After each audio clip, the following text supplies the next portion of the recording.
नमस्कार दोस्तों, आप सभी का आपके YouTube चैनल जीवन अमृत में स्वागत है।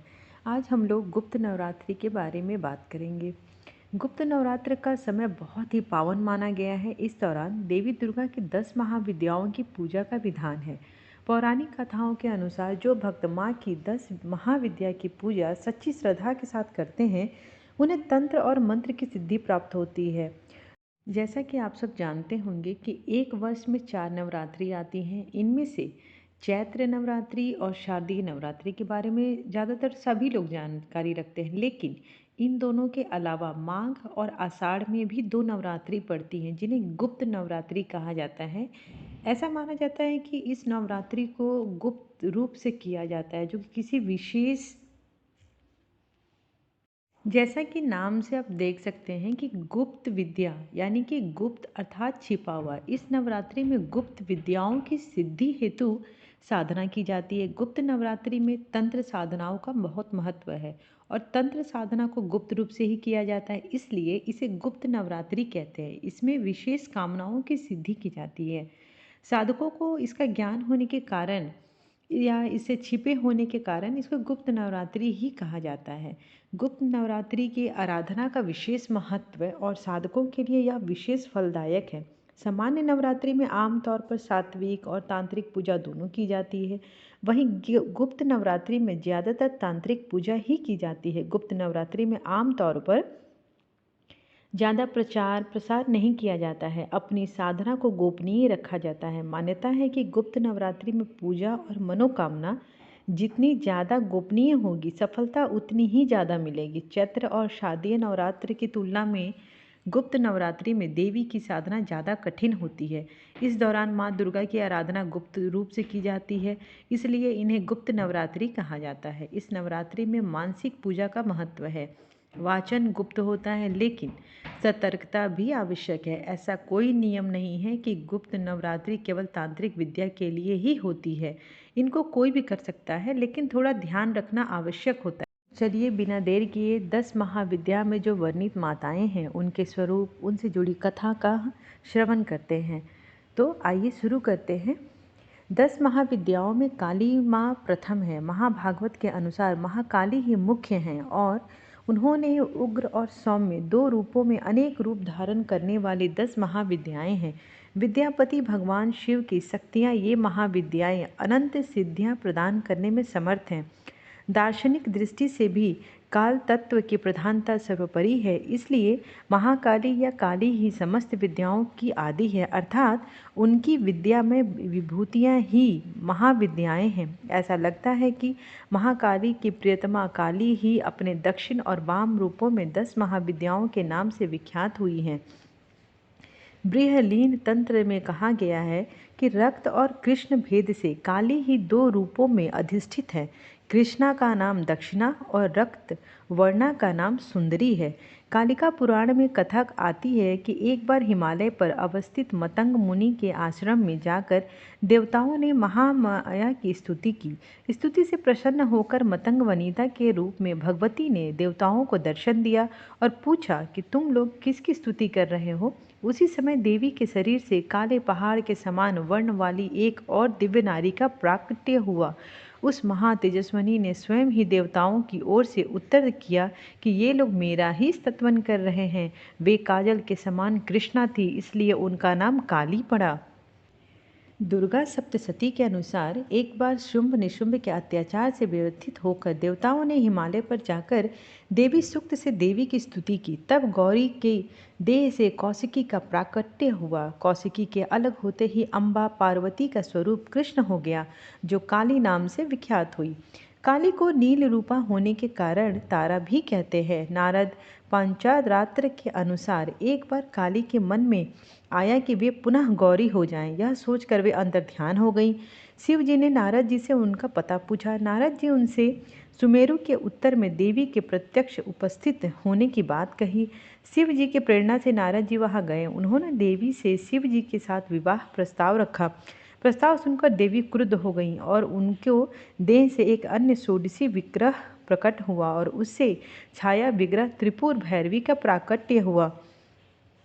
काली की उपासना में संप्रदायगत भेद है। प्रायः दो रूपों में इनकी उपासना का प्रचलन है। भवबंधन मोचन में काली की उपासना सर्वोत्कृष्ट कही जाती है। शक्ति साधना के दो पीठों में काली की उपासना श्याम पीठ पर करने योग्य है। भक्ति मार्ग में तो किसी भी रूप में उन महामाया की उपासना फलप्रदा है, पर सिद्धि के लिए उनकी उपासना वीर भाव से ही की जाती है। साधना के द्वारा जब अहंता, ममता और भेद बुद्धि का नाश होकर साधक में पूर्ण निशिशुत्व का उदय हो जाता है, तब कालिका का श्री विग्रह साधक के समक्ष प्रकट हो जाता है। उस समय भगवती काली की छवि अवर्णनीय है। काजल के पहाड़ के समान दिग्वसना मुक्त कुंतला शव पर आरूढ़ मुंडमाला धारिणी भगवती काली का प्रत्यक्ष प्रदर्शन साधक को कृतार्थ कर देता है। तांत्रिक मार्ग में यद्यपि काली की उपासना दीक्षा गम्य है, तथापि अनन्य शरणागति के द्वारा उनकी कृपा किसी को भी प्राप्त हो सकती है। मूर्ति, मंत्र अथवा गुरु द्वारा उपदिष्ट किसी भी आधार पर भक्ति भाव से मंत्र जप, पूजा, होम और पुरस्चरण करने से भगवती काली प्रसन्न हो जाती हैं। उनकी प्रसन्नता से साधक को सहज ही संपूर्ण अभीष्टों की प्राप्ति हो जाती है। माता का दूसरा स्वरूप माँ तारा के नाम से विख्यात है। भगवती काली को ही नील रूपा होने के कारण तारा भी कहा गया है। वचनांतर से प्राप्त नामक रहस्य यह भी है कि यह सर्वदा मोक्ष देने वाली, तारने वाली हैं, इसलिए इन्हें तारा कहा जाता है। महाविद्याओं में ये द्वितीय स्थान पर परिगणित है। अनायास ही वाक शक्ति प्रदान करने में समर्थ हैं, इसलिए इन्हें नील सरस्वती भी कहते हैं। भयंकर विपत्तियों से भक्तों की रक्षा करती हैं, इसलिए उग्र तारा है। बृहद नील तंत्र आदि ग्रंथों में भगवती तारा के स्वरूप को विशेष चर्चा में रखा गया है ग्रीव नामक वध करने के लिए इन्होंने नील विग्रह प्राप्त हुआ था। ये स्वरूप शिव पर प्रत्यालीढ़ मुद्रा में आरूढ़ है। भगवती तारा नील वर्ण वाली, नील कमलों के समान तीन नेत्रों वाली तथा हाथों में कैंची, कपाल कमल और खड्ग धारण करने वाली, ये व्याघ्र चर्म से विभूषिता तथा कंठ में मुंडमाला धारण करने वाली हैं। शत्रुनाश, वाक शक्ति की प्राप्ति तथा मोक्ष की प्राप्ति के लिए तारा अथवा उग्र तारा की साधना की जाती है। रात्रि देवी की स्वरूपा शक्ति तारा महाविद्याओं में अद्भुत प्रभाव वाली और सिद्ध की अधिष्ठात्री देवी कही जाती है। भगवती तारा के तीन रूप हैं, तारा, एक जटा और नील सरस्वती। तीनों रूपों के रहस्य, कार्यकलाप तथा ध्यान परस्पर भिन्न है, किंतु भिन्न होते हुए सबकी शक्ति समान और एक है। भगवती तारा की उपासना मुख्य रूप से तंत्र उक्त पद्धति से होती है, जिसे आग मुक्त पद्धति भी कहते हैं। इनकी उपासना से सामान्य व्यक्ति भी बृहस्पति के समान विद्वान हो जाता है। भारत में सर्वप्रथम महर्षि वशिष्ठ ने तारा की आराधना की थी, इसलिए तारा को वशिष्ठाराधिता तारा भी कहा जाता है। वशिष्ठ ने पहले भगवती तारा की आराधना वैदिक रीति से करनी प्रारंभ की, जो सफल न हो सकी। उन्हें अदृश्य शक्ति से संकेत मिला कि वे तांत्रिक पद्धति द्वारा, जिसे चीना चारा कहा जाता है, उपासना करें। जब वशिष्ठ ने तांत्रिक पद्धति का आश्रय लिया, तब उन्हें सिद्धि प्राप्त हुई। यह कथा आचार तंत्र में वशिष्ठ मुनि की आराधना उपाख्या वर्णित है। इससे यह सिद्ध होता है कि पहले चीन, तिब्बत, लद्दाख आदि में तारा की उपासना प्रचलित थी। तारा का प्रादुर्भाव मेरु पर्वत के पश्चिम भाग में चोलना नामक नदी या चोलत सरोवर के तट पर हुआ था। महाकाल संहिता के काम कला खंड में तारा रहस्य वर्णित है, जिसमें तारा रात्रि में तारा की उपासना का विशेष महत्व है। चैत्र शुक्ल नवमी की रात्रि तारा रात्रि कहलाती है। बिहार के सहरसा जिले में प्रसिद्ध महिषी ग्राम में उग्रतारा का शक्तिपीठ भी है विद्यमान है। वहाँ तारा, एक जटा तथा नील सरस्वती की तीनों मूर्तियाँ एक साथ हैं। मध्य में बड़ी मूर्ति तथा दोनों तरफ छोटी मूर्तियाँ हैं। कहा जाता है कि महर्षि वशिष्ठ ने यही तारा की उपासना करके सिद्धि प्राप्त की थी। तंत्र शास्त्र के प्रसिद्ध ग्रंथ महाकाल संहिता के गुह्य काली खंड में महाविद्याओं की उपासना का विस्तृत वर्णन है। उसके अनुसार तारा का रहस्य अत्यंत चमत्कारजनक है। माँ छिन्नमस्तिका परिवर्तनशील जगत का अधिपति कबद्ध है और उसकी शक्ति की ही छिन्नमस्ता है। विश्व की वृद्धि ह्रास तो सदैव होती रहती है।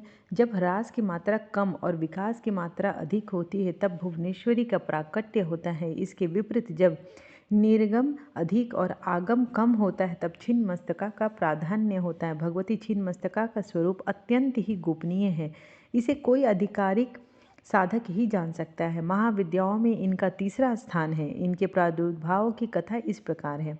एक बार भगवती भवानी अपनी सहचरी जया और विजया के साथ मंदाकिनी में स्नान करने के लिए गईं। स्थानोपरांत क्षुधाग्नि से पीड़ित होकर वे कृष्ण वर्ण की हो गईं। उस समय उनकी सहचारियों भी उनके कुछ भोजन करने के लिए मांगा। देवी ने उनसे उनके समक्ष प्रतीक्षा करने के लिए कहा। थोड़ी देर प्रतीक्षा करने के बाद सहचारियों ने जब पुनः भोजन के लिए निवेदन किया तब देवी ने उनसे कुछ देर और प्रतीक्षा करने के लिए कहा। इस पर सहचारियों ने देवी से विनम्र स्वर में कहा कि माँ तो अपने शिशुओं को भूख लगने पर अविलंब भोजन प्रदान करती हैं, आप हमारी उपेक्षा क्यों कर रही हैं?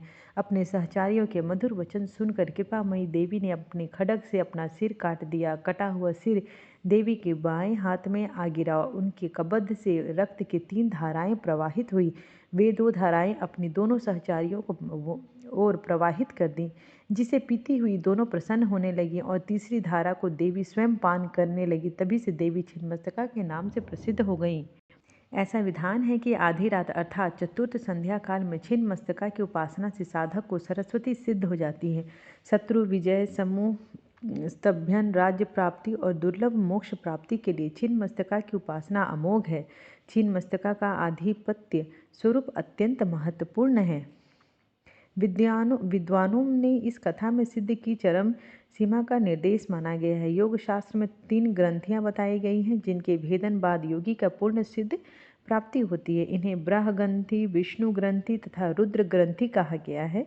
मूलाधार में ब्रह्म ग्रंथि, मणिपुर में विष्णु ग्रंथि तथा आज्ञा चक्र में रुद्र ग्रंथि का स्थान है। इन ग्रंथियों के भेदन से ही अद्वैतानंदन की प्राप्ति होती है। योगियों का ऐसा अनुभव है कि मणिपुर चक्र के नीचे की नाड़ियों में ही काम और रति का मूल है। उसी पर छिन्ना महाशक्ति आरूढ़ है। इसका ऊर्ध्व प्रवाह होने पर रुद्र ग्रंथि का भेदन होता है।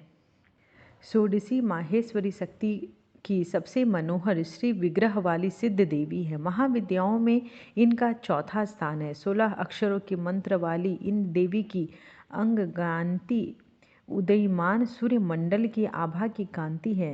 इनकी 4 भुजाएं एवं 3 नेत्र हैं। ये शांत मुद्रा में लेटे हुए सदा शिव पर स्थित कमल के आसन पर आसीन हैं। इनके चारों हाथों में क्रमशः पास, अंकुश, धनुष और बाण सुशोभित है। वर देने के लिए सर्वदा तत्पर भगवती का श्री विग्रह सौम्य और हृदय दया से आपूरित, जो इनका आश्रय ग्रहण कर लेते हैं उनमें और ईश्वर में कोई भेद भी नहीं रह जाता। वस्तुतः इनकी महिमा अवर्णनीय है।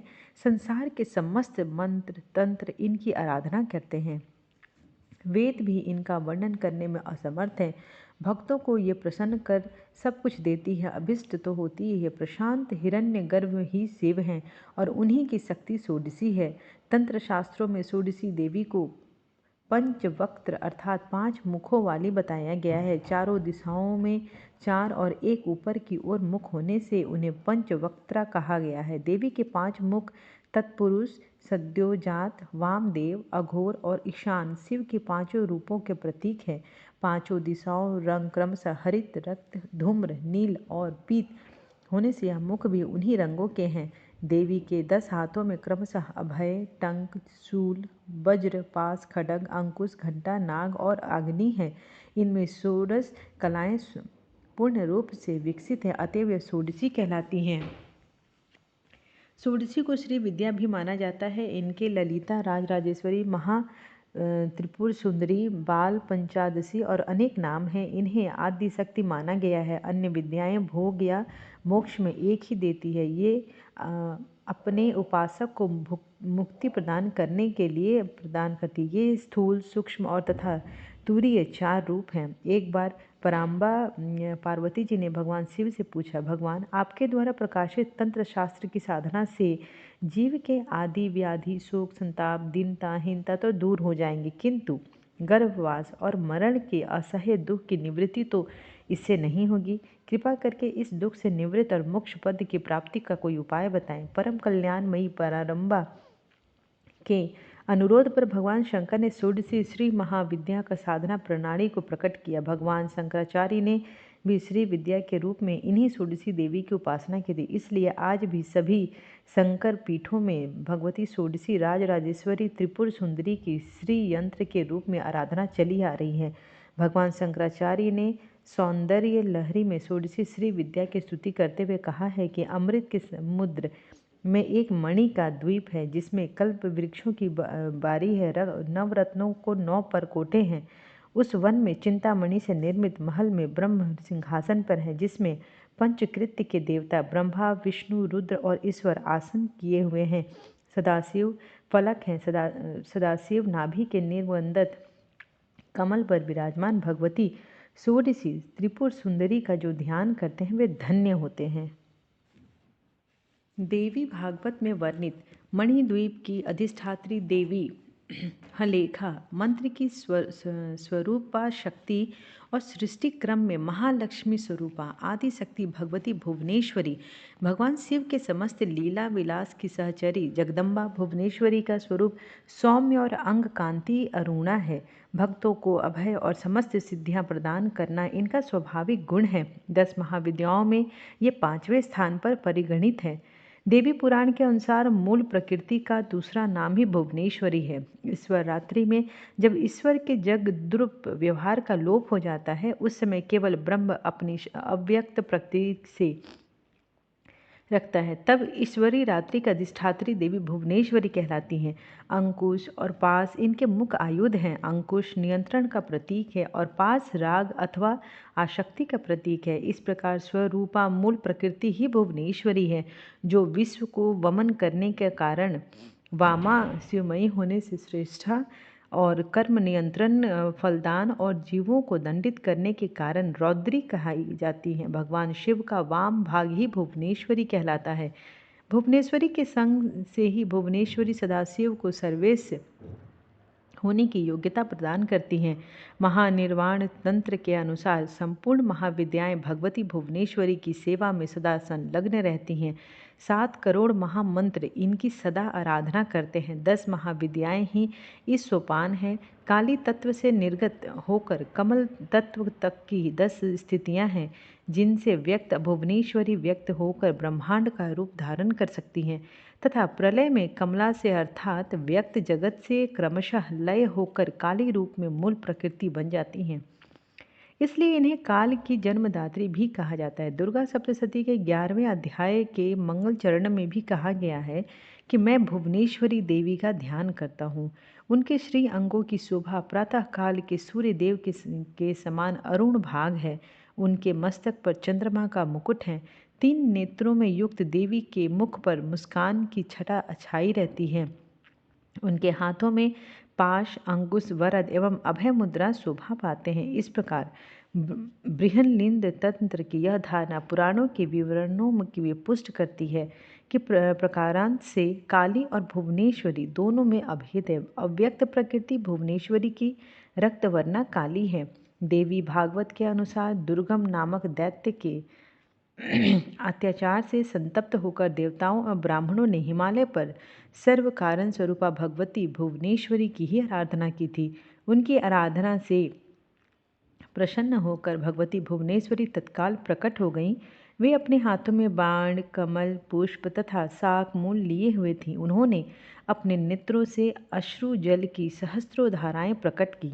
इस जल में भूमंडल के सभी प्राणी तृप्त हो गए। समुद्रों तथा सरिताओं में अगाध जल भर गया और समस्त औषधियाँ सींच गईं। अपने हाथ में लिए गए शाकों और फल मूल से प्राणियों का पोषण करने के कारण भगवती भुवनेश्वरी ही शताक्षी तथा शाकंभरी नाम से विख्यात हुई।